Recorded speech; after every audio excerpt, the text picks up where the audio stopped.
I think as an women entrepreneur, I think first and foremost to just kind of like take a step back and know that what you are trying to accomplish is not easy. Yes. And I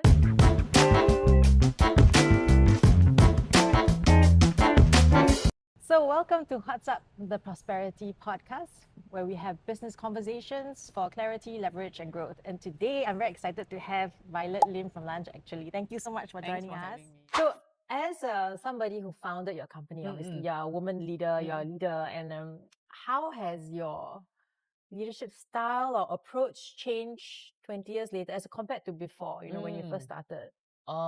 It has definitely changed a lot. So I think like when I first started the business, I was 24, and I would say at that point, like anybody I hire would be older than me. Yes. Yeah.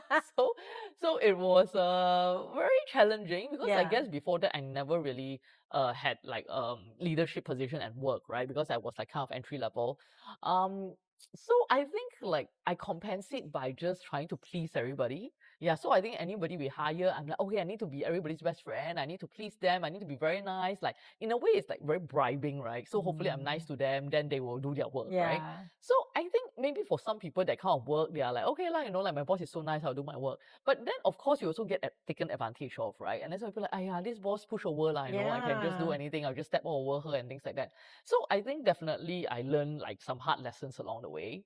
And eventually, I think I come to, oh, no. Then what happened after that was like, it's kind of like a pendulum, right? Like you're like so nice and you're like, okay, fine, you want to be so nasty to me. I'm just going to be like this, like super bitchy boss, right? And then I kind of like swing to the other side of that pendulum. And I Wow. think that didn't work as well, obviously. So I think eventually I found this balance approach that has worked for me. So I think the way I see it is that I I come to the realization that unfortunately, between like so-called employer or employee or like boss and employee, I love to be everybody's friends, but I think there's still a line lah. I don't think like I will ever going to be able to be as close as say like they and their colleague, because I You think it's can't just confide in the know. exactly. I think it's Yeah. just very different, right? So I think Yeah. I came to accept that because even initially I'm like, oh, really, we can't be Yeah. friends.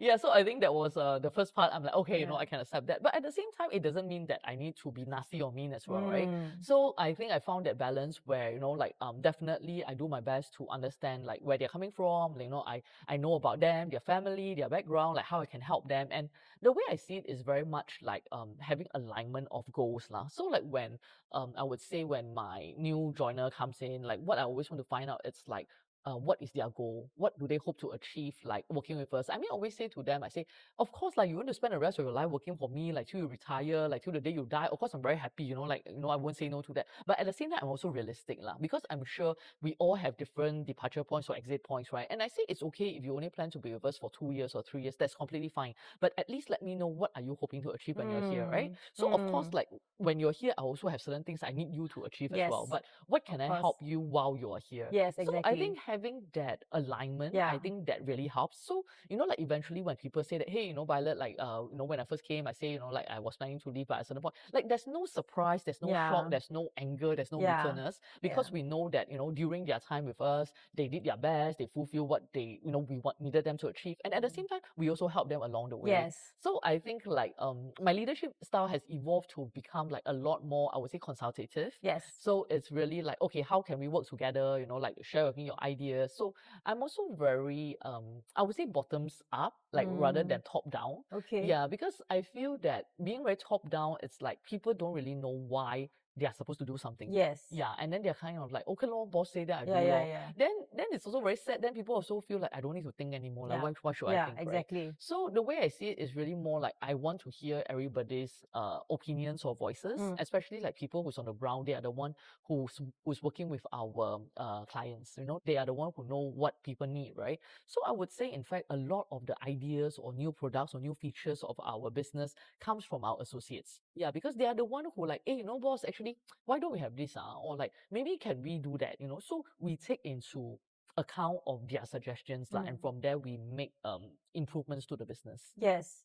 Yeah. Okay, so being a woman entrepreneur yourself, right? Yes. What are the challenges women entrepreneurs commonly face, especially in the beginning of their journey? I would say, as a woman entrepreneur, like the usual challenges faced is, I think, one when it comes to fundraising. Yeah, I think a lot of women entrepreneurs have shared that they face Amazing. more, I would say, questions that maybe male entrepreneurs do not get Okay. when they, go for some of these Yes. fundraising talks. Yes. But I would say other than fundraising, like usually for women entrepreneurs is because we also play multiple roles. Yes. Yeah. And like, for example, like just now earlier I was mentioning, like, I started the business, then I got married, and then I have kids. So in a way, like in 3 years, like my life completely changed. Turn upside down. Yeah. Yeah. Yes. Yeah. But I think, definitely, I think at one point in my life, I felt a lot of like, I think a lot of mummies do, right? Feel like the mummy's cute. Yes. Yeah. And Yeah. then like, I just kind of like, oh, I'm not doing enough. Or like, I also remember like having friends who said to me like, they are like, oh, like my kids are closer to my helper. Like, yeah. And then you feel like, oh, very Yeah, I sad. understand. Yeah. So I think, as an women entrepreneur, I think first and foremost to just kind of like take a step back and know that what you are trying to accomplish is not easy. Yes. Okay, like to all the moms out there, like be it like corporate moms or like entrepreneur moms, yeah, I think you should give a pat on the back to yourself. I agree. It's not easy, like, Yeah. it's not easy, but I think first is really acknowledge that you are amazing, you really have done a lot. And I think the other one is really do not be afraid to get help. Yeah. In terms of business building, okay, for women, especially when they first start as well, what other kinds of support do you think would be helpful besides just encouragement? Okay.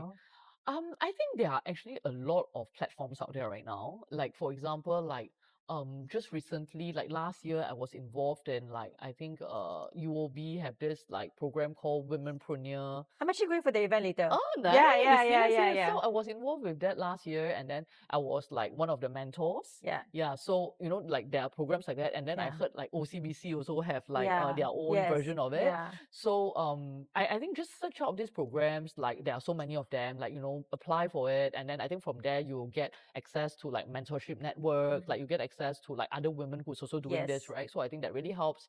Other than that, I'm also very active in EO, Entrepreneurs Organization.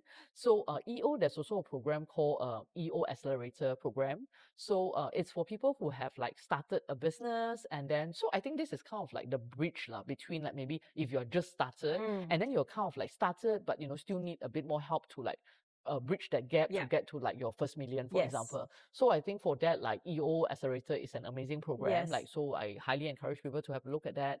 And I would say same thing lah. Like whatever industry you're in, like I'm sure there's someone else who's in the same industry. Like, and then if you feel that it's someone that you can learn from, like just don't be shy to ask lah. Yeah. I always say like, what's the worst thing that can happen? Yeah. People reject you. It's okay lor. Yeah. You know what I mean, right? Based on your experience, right? What advice would you give younger women who might want to build something like a business or something meaningful, but they are not sure or they're overwhelmed? Okay, so I think like really don't overthink it. Yes. I think first and foremost, it's really to find out your why. Yeah, I think that's very important because I think like ultimately during tough times in a business or venture or whatever you're looking to build, right? Like what is really going to help you get through it is like you have a very compelling why. Yes. Yeah. So I think first and foremost is really drill down and like to have that awareness, and dive deep to know why do you want to do this, right? If you really cannot find the why, then maybe this is not the right thing to do, right? Okay. Yeah, but I think like once you kind of find that why, I think then really take it step by step. Like, you're now at like 0 or like 1. You don't need to be at 100. Yeah. Right? You just need to kind of figure like, okay, how am I getting to 2? How am I getting to 3? And as you go along, then I think, the steps will just unveil itself in that sense now. And I think I need to do first. Yes, you really need to do first. I'm a strong believer of that. Like you just keep thinking, right? Like you can think like it's amazing, but then, if you don't do it, you will never know. Yeah. And I think last but not least, like I say, is really don't try to figure it out all by yourself. Yeah. Like really just ask. Just be thick skin, just ask. Like, some people will say no, some people will ignore you, some people will scold you. It's okay. Like you will find someone who is, more than happy to give you a helping hand or to give you like a word of advice. Yeah. So when people hear your story, right, what is the takeaway you hope that they will get from your story? Be willing to just do something crazy. Yeah. Yeah. Because I think like when I first said that I wanted to do this, like really I think everybody think I was crazy. Like I think my parents thought I was crazy, my friends thought I was crazy, like my colleagues thought I was crazy. Um but at the same time, I think because I saw the problem and I felt that it was a solution that could work, so I was willing to just do it. Yeah. Yeah. So I think to people who's like listening to this or watching this, I think if you have a crazy idea, yeah, go for it.